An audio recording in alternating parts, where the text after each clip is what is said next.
नमस्कार, मी सिद्धेश ताकवले। महाराष्ट्र सरकारने गेल्या आठवड्याभरामध्ये राज्याच्या प्रगतीसाठी अनेक पावलं उचलली आहेत। काही महत्त्वाचे निर्णय सुद्धा घेतलेले आहेत। त्यावर एक नजर टाकूया समृद्ध महाराष्ट्र या आमच्या विशेष कार्यक्रमातून आजच्या भागात।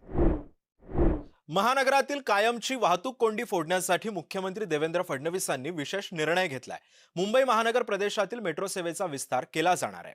मेट्रो 13 सेवेचा विस्तार कसा होणार आहे पाहूयात ग्राफिक्सच्या माध्यमातून। मेट्रो आता वसई विरारपर्यंत असेल। मीरा भाईंदर ते वसई विरार मार्गाची अंमलबजावणी करण्यात आली आहे। नायगाव, नालासोपारा आणि विरार रेल्वे स्थानकाशी जोडणी असेल। चिखलडोंगरी इथं प्रस्तावित मेट्रो डेपो असणार आहे। मार्गाची एकूण लांबी जवळपास 25 किलोमीटर इतकी असेल। जलयुक्त शिवार या महत्त्वाकांक्षी योजनेचा तिसरा टप्पा राबवताना काही धोरणात्मक बदल झालेत। मुख्यमंत्री देवेंद्र फडणवीसांनी बैठक घेऊन त्या संदर्भातले निर्देश दिलेत। गेल्या 5 वर्षांमध्ये टँकरद्वारे पाणी पुरवठा करावा लागलेल्या महाराष्ट्रातील गावांना जलयुक्त शिवार अभियानमध्ये प्राधान्य देण्यात येणार आहे।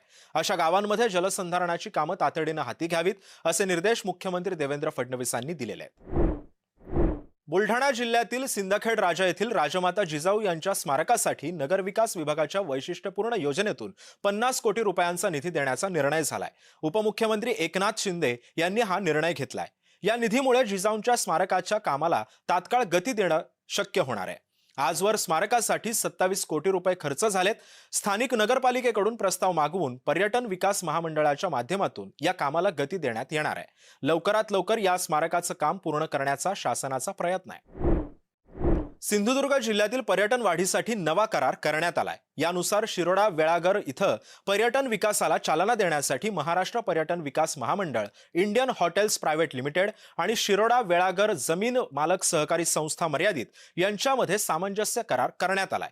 यावेळी मुख्यमंत्री देवेंद्र फडणवीस, उपमुख्यमंत्री एकनाथ शिंदे, उपमुख्यमंत्री सुनेत्रा अजित पवार यांच्यासह विविध मान्यवर उपस्थित होते।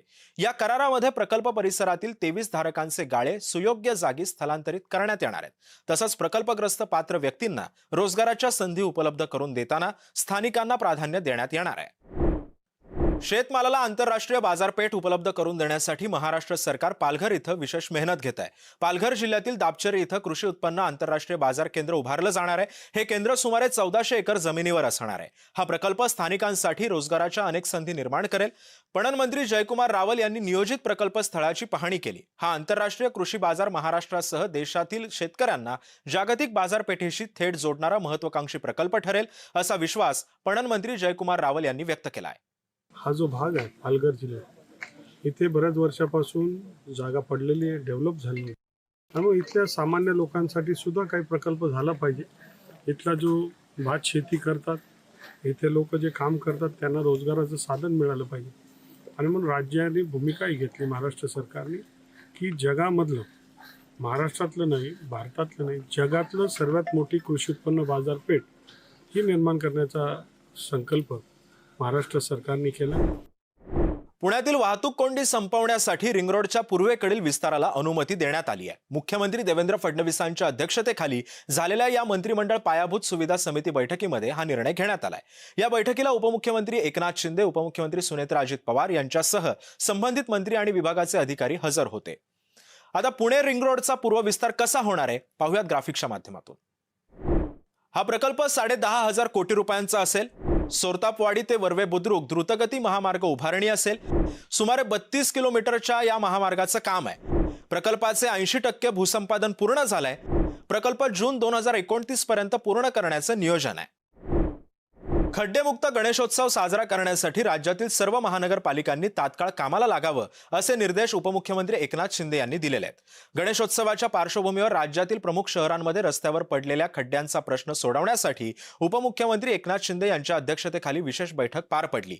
या बैठकीला उपमुख्यमंत्री शिंदे हे दृकश्राव्य माध्यमातून उपस्थित राहिले।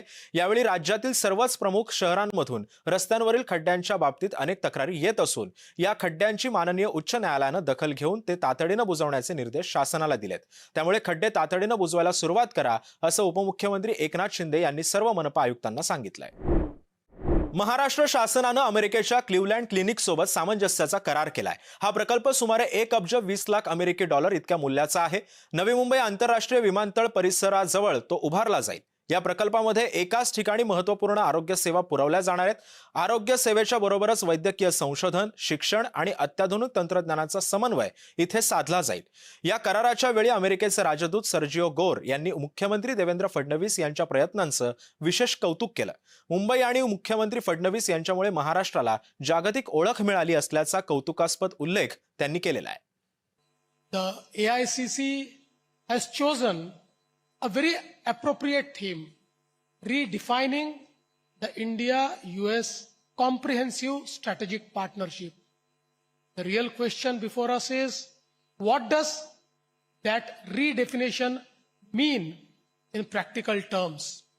For me, it means moving beyond a relationship based predominantly on trade and investment. Maharashtra is on the map in the globe. One of them is Mumbai. The second is your incredible chief minister. You have somebody who's a visionary. You have somebody who's engaging. You have somebody who cares about this region. समृद्ध महाराष्ट्राच्या आजच्या भागात इथेच थांबूयात. पुन्हा भेटूयात नवीन घडामोडी आणि महत्त्वपूर्ण निर्णयांबाबतच्या नवनव्या बातम्यांसह पुढील आठवड्यातील समृद्ध महाराष्ट्र या आमच्या कार्यक्रमात. तुर्तास एवढाच.